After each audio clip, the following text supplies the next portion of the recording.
Hello प्यारे बच्चों, आप सभी का बहुत बहुत वेलकम अपना प्यारा सा यूट्यूब चैनल ए ऑनलाइन सोल्यूशन में। कैसे आप लोग हो? तो बच्चों, जैसे हमने सोशल साइंस पढ़ा मॉडल पेपर, वैसे हम लोग साइंस पढ़ने वाले हैं। काफ़ी इंपॉर्टेंट वीडियो होने वाली है, पूरी वीडियो को ध्यान से देखिएगा। ये है साइंस का मॉडल पेपर। ये मॉडल पेपर में जो प्रश्न है ये कोई ऐसा वैसा प्रश्न नहीं है। बिहार बोर्ड का जो ऑफिशियली मॉडल पेपर था ना, जो हर साल बिहार बोर्ड अपना मॉडल पेपर निकालता है, वही मॉडल पेपर का क्वेश्चन लाया हूँ। बस तरीका अपना है, अपने तरीके से मैंने इसको अरेंज किया है ताकि आपके लिए भी बेनिफिट हो सके। जो बच्चे जुनून बैच में जुड़े हुए हैं उनको ये मॉडल पेपर पूरा मिलेगा। इस मॉडल पेपर में ऑब्जेक्टिव सब्जेक्टिव दोनों है, पूरा सॉल्यूशन के साथ। लेकिन इस वीडियो में हम अभी केवल ऑब्जेक्टिव पढ़ने वाले हैं, सब्जेक्टिव कोई और दिन पढ़ेंगे, ठीक है ना। तो चलिए शुरू करते बिना टाइम वेस्ट किए हुए। तो बच्चों, यहाँ पे क्या है कि साइंस जो है ना, उसका जो है 2025-26 परीक्षा में जो है बहुत हेल्प होगा मॉडल पेपर। ये देखिए, ये देख रहे, ये जो क्वेश्चन है ये बस मेरे द्वारा तैयार किया गया है मॉडल पेपर, है ना। लेकिन इसका सारा प्रश्न जो है बिहार बोर्ड का जो ऑफिशियल मॉडल पेपर था उसी से लिया गया है। ओके, क्योंकि हमने सोचा भाई बिहार बोर्ड ने जो मॉडल पेपर लॉन्च किया उससे अच्छा मॉडल पेपर और क्या हो सकता है। जो बिहार बोर्ड लॉन्च कर दे, है ना, जो एग्जाम ले रहा वही मॉडल पेपर लॉन्च कर दे, उससे अच्छा मॉडल पेपर क्या हो सकता है। तो हम इस तरह से आपको मॉडल पेपर और क्वेश्चन बैंक भी कराएंगे, ठीक है। मेरे साथ जुड़े रहें, चैनल को सब्सक्राइब कर लीजिए, वीडियो को लाइक कर लीजिए। चलिए शुरू करते बिना टाइम वेस्ट किए। तो सारे बच्चे ध्यान से देखेंगे और सारे प्रश्नों को पढ़ेंगे। तो इसमें टोटल 80 प्रश्न है। 80 प्रश्न में आपको कोशिश तो इतना करना है बच्चों कि कम से कम 40 बन जाए। कॉपी कलम निकाल लीजिए और एकदम ऑनेस्टली तरीके से मानिए कि हम टेस्ट दे रहे हैं, ठीक है ना। और जो प्रश्न बनता है उसी को रंगिए, आप उसी को बनाइए। जो बनता है, जो नहीं बनता, जिसमें डॉट है छोड़ दीजिए, और जो 100% बनता है उसको बनाइए। कम से कम 40 को बनना ही चाहिए। तो कमेंट बॉक्स में लास्ट में, वीडियो के लास्ट में कमेंट आना चाहिए बच्चों कि आपका कितना सही हुआ, ठीक है ना। ये एक रिकॉर्ड वीडियो है ताकि मैं आपको कम टाइम में आपको ये करा पाऊँ। अगर यही वाला क्लास लाइव क्लास में लाएंगे तो 1 घंटा चल जाएगा, लेकिन अभी ये वीडियो 25 मिनट 30 मिनट के अंदर हो जाएगा, उम्मीद है।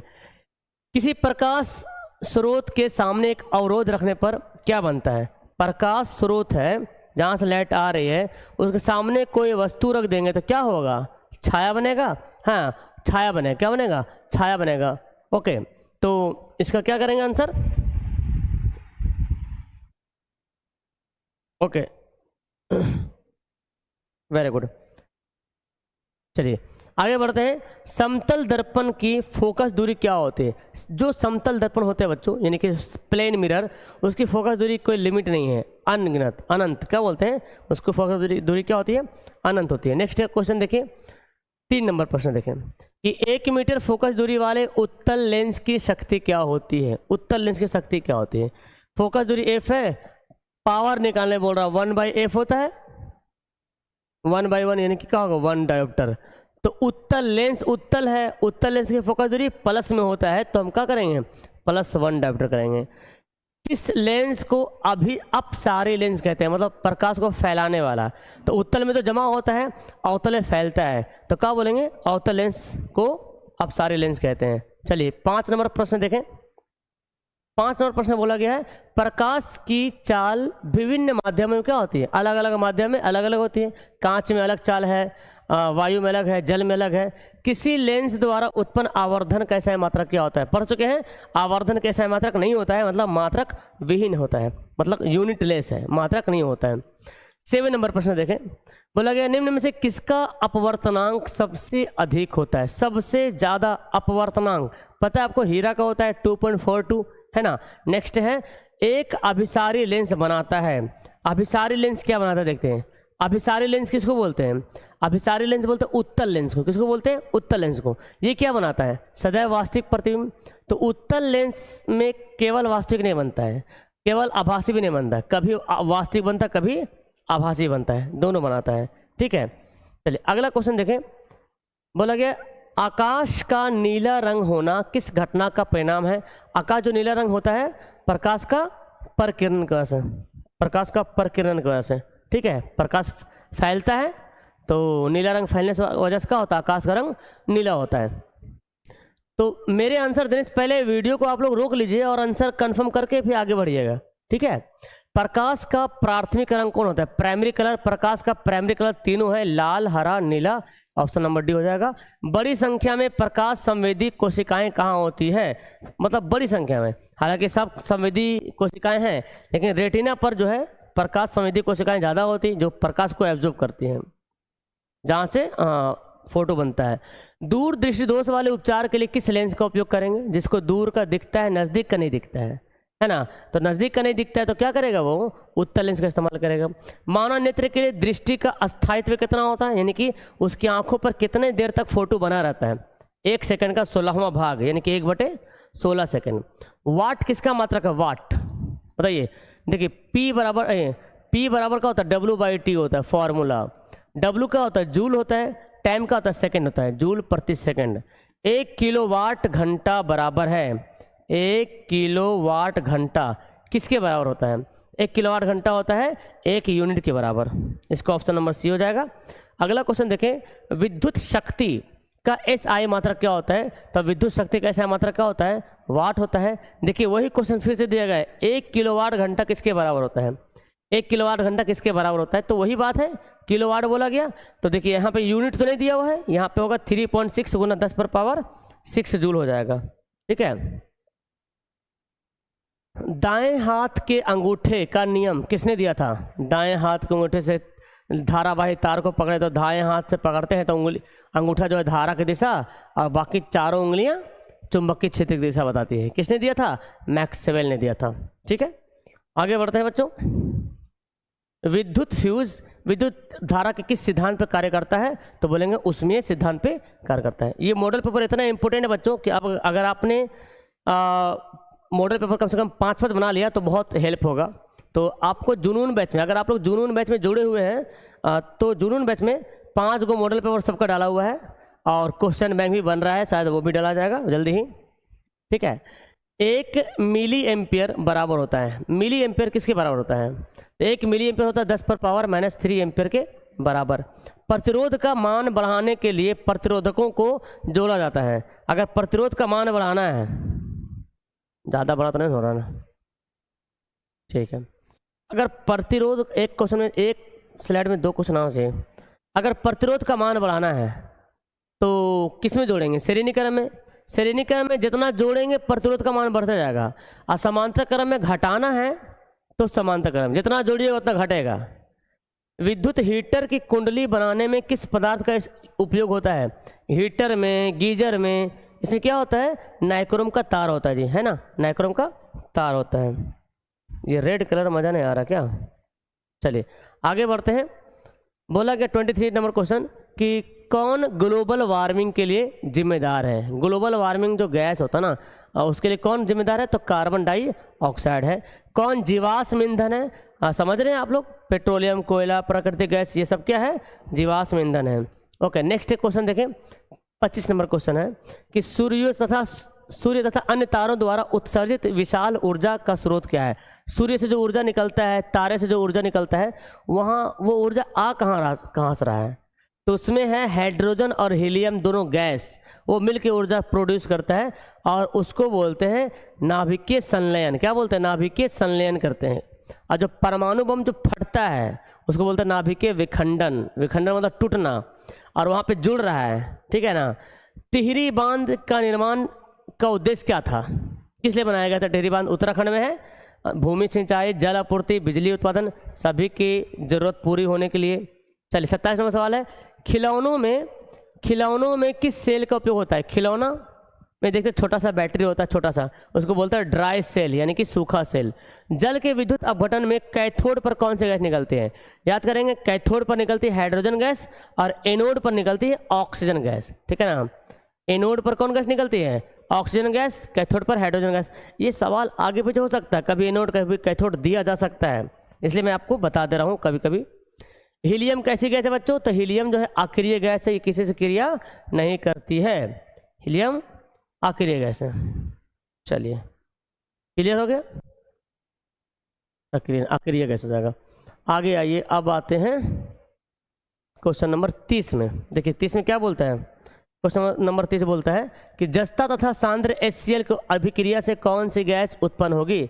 आपको मैंने बताया था जस्ता क्या है, धातु है, HCl क्या है, अम्ल है। जब भी कोई धातु अम्ल से अभिक्रिया करेगा तो याद रखिएगा हाइड्रोजन गैस निकलेगा। नेक्स्ट क्वेश्चन देखें, बोला गया क्या, निम्नलिखित में से कौन सी गैस चूने के पानी को दुधिया रंग कर देता है। तो कार्बन डाइऑक्साइड गैस हो जाएगा।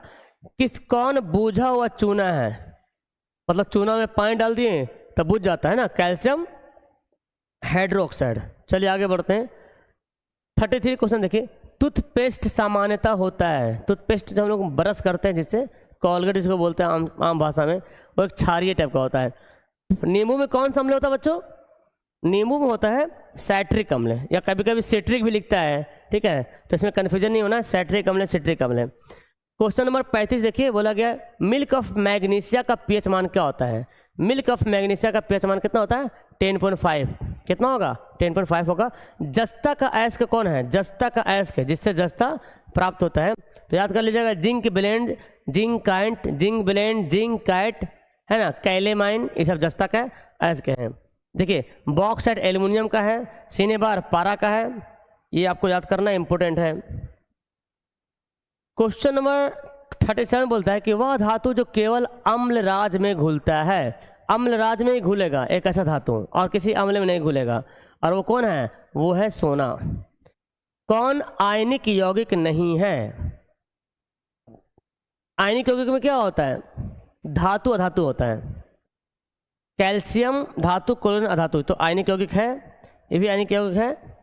ये कार्बन अधातु, ये भी आयनिक, HCl, गलती यहाँ लिखा गया HCl होना चाहिए यहाँ पे, क्योंकि HCN करके कोई यौगिक नहीं होता, HCl होगा, ठीक है ना, तो टाइपिंग मिस्टेक है। तो जो बच्चे बैच में जुड़े हुए हैं तो वो थोड़ा सा, अच्छा हाँ, कभी कभी ऐसे भी हो सकता है बच्चों जो बैच में जुड़े उनके लिए समझिए ध्यान से कि आपका तो PDF डाला हुआ है ऐप में, तो हो सकता है इसमें ऑब्जेक्टिव है, आंसर टाइप करने में ABCD मिस्टेक हो सकता है, तो मैं वीडियो के माध्यम से आपको मैं बता रहा हूँ, आंसर को सुधार लीजिएगा, ठीक है ना। हो सकता है इसमें आंसर में भी कहीं एक दो क्वेश्चन गलत हो, जो बॉक्स बना हुआ आंसर शीट वाला में। देखिए जिंक ऑक्साइड है और कार्बन है, ये बन गया जिंक और कार्बन मोनोऑक्साइड में कौन सा कथन सत्य है। तो जिंक ऑक्साइड से ऑक्सीजन निकल गया, जब ऑक्सीजन निकलता है तो क्या होता है, अपचयन होता है, ठीक है ना। तो देखिए जिंक ऑक्साइड का उपचयित हो रहा नहीं, जिंक ऑक्साइड तो अपचयित हो रहा ना, कार्बन अपचयित हो रहा, कार्बन अपचयित, कार्बन में जुड़ गया ऑक्सीजन, तो कार्बन में तो ऑक्सीजन जुड़ गया, तो कार्बन का होगा उपचयित होगा, तो कार्बन का उपचयित होगा। इसका आंसर शीट में गलती दिया हुआ है तो सुधार लीजिएगा, C होगा, ठीक है। चलिए देख रहे हैं ना कितना जल्दी हो रहा आपका, टाइम बच रहा, इस तरह से वीडियो आपको मिलती रहेगी। चैनल को सब्सक्राइब सारे बच्चे कर लीजिएगा और लाइक वैक कर लीजिएगा, ठीक है ना। सबसे कठोर प्राकृतिक पदार्थ कौन है, सबसे हार्डनेस पदार्थ कौन है, हीरा है। बेंजीन का सूत्र क्या होता है बच्चों, बताइए फटाफट। जैसे मैं सवाल दिखाता हूँ वीडियो को रोक के आप पहले आंसर बनाइए, तब आगे बढ़िएगा वीडियो लेकर, इसलिए मैं रिकॉर्ड वीडियो डाल रहा हूँ, ऐसे रिकॉर्ड वीडियो आपको मिलते रहेगा, ठीक है ना। बेंजीन का सूत्र क्या है, C6H6। आगे बढ़ते हैं। हाइड्रोजन के दो परमाणुओं के बीच कौन सा बंधन होता है, बताया था मैंने, याद होगा। हाइड्रोजन के दो परमाणुओं के बीच सिंगल बॉन्ड होता है। चूने के पानी का रासायनिक नाम क्या है, चूने के पानी का केमिकल नाम calcium hydroxide, CaOH2, calcium hydroxide. चीनी का रासायनिक सूत्र क्या होता है बच्चों, चीनी का रासायनिक सूत्र क्या होता है, केमिकल फॉर्मूला C12H22O11 होता है। कौन सा कार्बनिक यौगिक सर्वाधिक अभिक्रियाशील है, सबसे ज़्यादा रिएक्शन करता है, सबसे जल्दी रिएक्शन करता है, कौन है, वो है एथीन। याद कर लीजिएगा, इसका हिंदी में क्या बोलते हैं, एथीन कहते हैं। Formula C2H4। मेंडलीफ ने अपने आवर्त सारणी तैयार करने के लिए कौन सा मापदंड अपनाया था। तो मेंडलीफ का जो आवर्त सारणी था वो परमाणु द्रव्यमान पर आधारित था, ठीक है ना। 47 देखें, कौन क्षार धातु नहीं है, देखिए कौन सा क्षार है लेकिन धातु नहीं है। मैग्नीशियम क्या है, धातु है। सोडियम क्या है, धातु है। लिथियम, लेकिन सब धातु है। और कौन क्षार धातु, अच्छा कौन क्षार धातु नहीं है बताइए। आपको आपने पढ़ा होगा आवर्त सारणी का जो पहला वर्ग है वो क्षार धातु है। तो पहला वर्ग में सोडियम है, लिथियम है, मैग्नीशियम नहीं है। आवर्त सारणी पढ़े है ना, उसका पहला वर्ग देखिए, उसमें हाइड्रोजन है, लिथियम है, सोडियम है, रुबिडियम है, मैग्नीशियम नहीं है। तो पहला वर्ग को बोला गया क्षार धातु, पहला वर्ग है, तो मैग्नीशियम नहीं। देखिए क्वेश्चन कितना घुमा के दिया है बच्चों। कौन हैलोजन समूह का सदस्य नहीं है? हैलोजन समूह का कौन सदस्य नहीं? पहचानिए, हैलोजन समूह में 4 सदस्य तत्व हैं, ब्रोमीन, क्लोरीन, फ्लोरीन और आयोडीन। इन लगा रहेगा। ब्रोमीन है, ब्रोमीन, पहले तो फ्लोरीन हो गया, सबसे ज़्यादा विद्युत ऋणात्मक तत्व वही है फ्लोरीन, फिर ब्रोमीन, फिर क्लोरीन भी है और आयोडीन है। फ्लोरीन, क्लोरीन, ब्रोमीन, आयोडीन, याद रखिएगा, है ना। मैं लिख देता हूँ, फ्लोरीन, क्लोरीन, ब्रोमीन, आयोडीन, ये है हैलोजन तत्व। आगे बढ़ते हैं तो क्वेश्चन नंबर 47 देखते, 49 बोलता है जस्ता की परमाणु संख्या कितनी होती है? जस्ता, ओके, सारे बच्चे कमेंट करेंगे, इसका आंसर क्या होगा? जस्ता की परमाणु संख्या।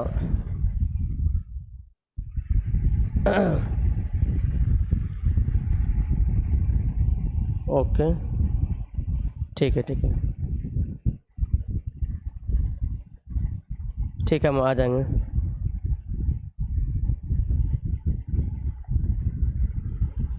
ठीक है, ओके, चलिए। तो जस्ता की परमाणु संख्या बताना आपको कितना है? जस्ता जिंक है ना, 30। कौन विद्युत ऋणात्मक तत्व होते हैं? विद्युत ऋणात्मक कौन होते हैं? विद्युत का ऋणात्मक कौन होता है? जो अधातु होता है, विद्युत का ऋणात्मक होता है। चलिए आगे बढ़ते हैं। राजस्थान के किस गांव में चिपको आंदोलन के क्रम में महिलाओं ने बलिदान दिया था? तो देखिए बहुत डिपली सवाल दिया, वैसे आता तो नहीं लेकिन फिर भी बिहार बोर्ड ने दिया था। खेजरी नाम का गांव था, ठीक है ना। किस कारण पर्यावरण में संतुलन बिगड़ता है? पर्यावरण का जो बैलेंस है वो किस कारण बिगड़ता है? वन रोपण, ये तो अच्छी बात है, बढ़ती जनसंख्या यही तो मेन खतरनाक है भाई। आबादी बढ़ेगा तो क्या होगा? बिगड़ेगा ना। प्रदूषण से पर्यावरण की रक्षा करने का सबसे अच्छा तरीका क्या है? वस्तुओं का पुनर्चालन किया जाए, मतलब फिर से पुनः उपयोग, और वस्तुओं का उपयोग में कमी, सही बात है। RRR पढ़े होंगे आप लोग, RRR, रिड्यूस, रीयूज और रिसाइकल, ऐसे कुछ है ना। रिसाइकल, रीयूज मतलब फिर से इस्तेमाल करो, रिड्यूस मतलब कम इस्तेमाल करो, और रिसाइकल करो, पुनः चक्रण करो, RRR, ठीक है। सौर सेल में किसका उपयोग होता है? सौर सेल में होता है सिलिकॉन का होता है। कौन मुख्य रूप से बायोगैस है? बायोगैस में कौन है? गोबर गैस है, CH4, मीथेन को बोला गया गोबर गैस, ठीक है, इसको बायोगैस भी बोला गया। मनुष्य के दांत की सबसे ऊपरी परत को क्या बोलते हैं? उसी को बोलते हैं एनामिल, सबसे कठोर भाग। जठर ग्रंथियों में पाई जाती है, जठर ग्रंथि में पाई जाती है क्या? हाँ, जठर ग्रंथियाँ पाई जाती है। अच्छा, आमाशय में जठर ग्रंथियाँ कहाँ पाई जाती है, ये सवाल था, कहाँ पाई जाती हैं, ठीक है। चलिए अगला प्रश्न देख लेते हैं, 58 का देखते हैं। कौन वसा के पाचन में सहायक होता है? वसा को कौन पचाता है? लाइपेज वसा को पचाता है जी। पित्त रस का रंग कैसा होता है? पित्त रस का रंग देखिए हरा ही मानिए, हल्का पीला हरा बोलता है, लेकिन किताब में हरा दिया है तो हरा बोलेंगे। इसका भी आंसर इसमें गलती दिया हुआ है तो सुधार लीजिएगा, मेरे को टाइम मिलेगा तो हम सुधरवा देंगे, लेकिन आप लोग सुधार लीजिएगा। पौधे में श्वसन होता है, पौधे में जो श्वसन होता है वो तीनों से होता है, पत्ती, तना, जड़ से होता है। हरे पौधे रात में कौन सी गैस उत्सर्जित करती है? रात में ये पौधा जो है ना मानव की तरह ऑक्सीजन ही छोड़ता है। किण्वन के परिणाम स्वरूप ATP कितना बनता है? किण्वन के परिणाम स्वरूप 38 ATP बनता है। डायस्टोलिक रक्तचाप होता है ना। सिस्टोलिक ऊपर का है, डायस्टोलिक नीचे का है। अनुशीतलन, शीतलन, तो 120/80 था, तो डायस्टोलिक कितना हो जाएगा? 80। चलिए 64 पढ़ते हैं बच्चों। जब पौधों में वाष्पोत्सर्जन होता है, मतलब वो जल जो है वाष्प के रूप में बाहर निकलना, और ये किसके द्वारा होता है? ये पत्तियों के द्वारा होता है। अस्थि क्या है? अस्थि मतलब हड्डी क्या है? हड्डी एक प्रकार का उत्तक है। क्या है? उत्तक है। पौधों में अपशिष्ट पदार्थ संग्रहित होते हैं, जो बेकार का पदार्थ कहाँ कहाँ जमा रहता है? कोशिकीय रिक्तिकाओं में भी रहता है, छाल में भी पड़े हैं और पत्ती में पड़े हैं, इनमें से सभी हो जाएगा। वृक्क की संरचनात्मक एवं क्रियात्मक इकाई को क्या कहते हैं? इसको कहते हैं नेफ्रॉन। आगे बढ़ते हैं 68। पौधों के उत्सर्ज्य पदार्थ कौन है? पौधों के उत्सर्ज्य पदार्थ कौन होगा? और यहाँ पे देखिए सभी हो जाएगा, ऑप्शन नंबर डी। पौधों के उत्सर्ज्य पदार्थ ऑप्शन डी हो जाएगा। चलिए अब आगे आते हैं, लास्ट हो रहा हमारा। स्मरण शक्ति का मुख्य केंद्र कौन है? हाँ, याददाश्त शक्ति, जहाँ पे हमको याद रहता है सब बातें, कौन सा केंद्र है? वो है सेरिबरम, है ना। इसको बोलते क्या बोलते हैं? अग्र मस्तिष्क के क्या भाग है, ठीक है ना। जड़ का अधोगामी वृद्धि कहलाता है गुरुत्वानुवर्तन, अधोगामी वृद्धि। एस्ट्रोजन का स्रावित होता है। एस्ट्रोजन कहाँ से निकलता है? तो अंडाशय से वो निकलता है एस्ट्रोजन, अंडाशय से, ठीक है ना। स्वपरागन, स्वपरागन किस पौधे में होता है? तो याद कीजिएगा, इसको मैं शायद पिछली वीडियो मैंने दोनों बताया था, लेकिन सबसे ज़्यादा यही इफेक्टिव होगा कि द्विलिंगी में होता है स्वपरागन, केवल द्विलिंगी में, ठीक है ना। गर्भाशय के किस भाग में भ्रूण का विकास होता है? तो गर्भाशय का पार्ट का नाम दिया हुआ है, नाम है एंडोमेट्रियम। गर्भाशय के अंदर का पार्ट का नाम दिया हुआ है एंडोमेट्रियम। वैसे भ्रूण का विकास, सवाल भी आया है कि भ्रूण का विकास कहाँ होता है? तो गर्भाशय में होता है, लेकिन गर्भाशय के किस हिस्से में होता है? तो एंडोमेट्रियम में। चलिए, कौन सा भाग केवल पुरुष जनन अंग में पाया था? पुरुष का भाग। तो वास डिफरेंस, एक पुरुष का जो है विरसन होता है ना, विरसन के अंदर का कोई पार्ट है। अनुवांशिकी का जनक किसे कहा जाता है? तो ग्रेगर जॉन मेंडल को कहा जाता है। मेंडल किस देश के ईसाई मठ के पुजारी थे? मेंडल जो है कहाँ के रहने वाले थे? ग्रेगर जॉन मेंडल जो है कहाँ के रहने वाले थे? चलिए, ओके, तो ग्रेगर जॉन मेंडल जो है कहाँ के? ईसाई मठ के पुजारी थे। ईसाई मठ समझ रहे हैं, जो क्रिश्चियन जो बोलिए आप उसको, है ना, ऑस्ट्रिया थे। वर्गीकरण के सबसे ऊपरी स्थान पे कौन आता है? तो 9 का कुछ क्वेश्चन दिया हुआ है, ठीक है। जगत आता है ऊपरीकरण का, जो आपने पढ़ा होगा किंगडम, है ना, तो उसी में से जगत टॉप पे आता है। सूक्ष्म उपभोक्ता का उदाहरण कौन है? सूक्ष्म उपभोक्ता जो छोटे छोटे चीज जो खाता है, कौन होगा? जीवाणु है, कवक है, तो ये भी दोनों करेंगे, ठीक है, सूक्ष्म उपभोक्ता है। शैवाल उपभोक्ता नहीं, शैवाल तो पौधा में आता है, ये है ना, ये ऑक्सीजन को छोड़ता भी है। हाँ, मांसाहारी जीव कहलाते हैं। मांसाहारी जीव जो है 2nd नंबर पे आता है।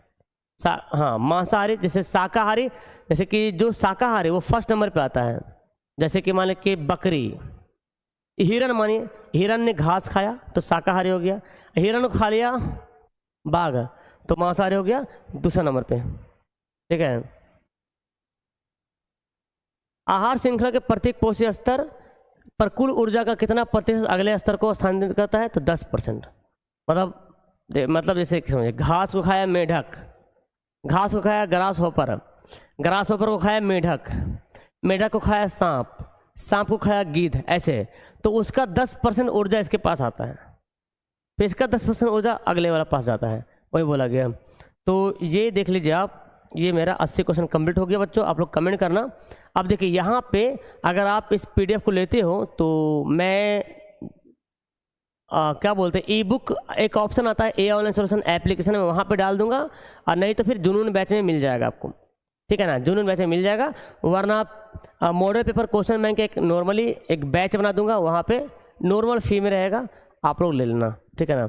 तो ये देखो सारा सब्जेक्टिव क्वेश्चन है, इसका आंसर भी यहाँ पे, और इसमें जो आंसर दिया हुआ ना, एक किताबी भाषा नहीं है, ये अपने शब्दों में आंसर दिया गया है, तो आपको याद करने बहुत आसानी होगी। और मैं तो एकदम ध्यान ये बोलना चाहता हूँ कि अगर आपने 5 मॉडल पेपर और 5 क्वेश्चन बैंक अच्छा से कर लिया ना, तो भाई बिंदास होकर एग्जाम में चले जाना, टेंशन नहीं लेना। इतना तो है 80% क्रॉस कर जाओगे, 100%, ठीक है ना। तो ये कभी टाइम मिलेगा तो मैं इसको करवाऊंगा, पूरा बना हुआ पूरा, है ना। तो आपको वीडियो कैसे लगी, नीचे कमेंट बॉक्स खाली है, पूरा भरिए, और 80 में आपने कितना बनाया है ये भी मुझे कमेंट कीजिए, ठीक है ना। इसी तरह से मॉडल पेपर आपको बीच बीच में आते रहेगा, बाकी आप लोग पढ़ते रहिए, एंजॉय करते रहिए। मिलता हूँ नेक्स्ट वीडियो में। वीडियो को लाइक नहीं किया तो लाइक कर देना, जल्दी से कर दिए, पक्का। कर दो यार, लाइक कर दो और सब्सक्राइब जरूर कर देना। कर दोगे ना? चलो ठीक है, सब्सक्राइब कर दोगे? कर दिया subscribe? Thank you so much for subscribe me. Okay bye.